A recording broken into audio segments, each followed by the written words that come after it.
Marami sa inyo ang nakikita lang yung paggawa ko ng musubi, yung pagtitinda ko at yung mga videos ko.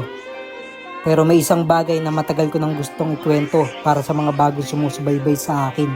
Pahinga pa rin tayo ngayong araw mga tol. Halos wala akong ginawa kundi magpahinga. Kumain, makinig ng podcast at hintayin makauwi yung girlfriend ko.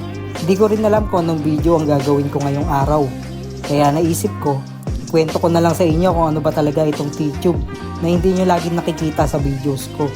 Para sa mga hindi nakakaalam, itong tubo na nakakabit sa tiyan ko ay T-Tube ang tawag.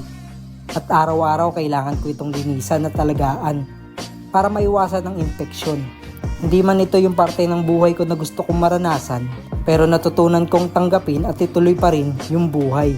Kaya kapag nakikita nyo ako na gumagawa ng musubi, nagtitinda o gumagawa ng videos, kasama lagi yan sa araw-araw kong routine. At alam nyo mga tol, may mga pagkakataon na itinatanong tayo ng buhay kung susuko ba tayo o magpapatuloy. Minsan, hindi natin mapipili yung pagsubok, pero mapipili natin kung paano tayo tutugon. Hindi ko man mabago yung nangyari, pero kaya kong piliin na hindi hayaan na pigilan ako nito sa mga pangarap ko. Kaya kung may pinagdadaanan ka man ngayon, na pakiramdam mo mabigat o unfair, tandaan mo, hindi ka sinusukat ng problema mo.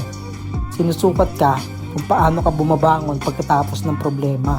At minsan, yung akala mong kahinaan, yun pala yung magtuturo sa'yo kung gaano ka katatag. Yan mga tol, ang kwento sa likod ng T-Tube with Daslin. Hindi man perpekto pero tuloy pa rin. Hindi lahat ng laban nakikita, pero lahat tayo may pinagdadaanan. Kung gusto niyo sumabay sa journey ko, follow niyo lang po ako. Kita-kits po tayo sa susunod na episode. Mag-iingat po kayo palagi. Stay positive.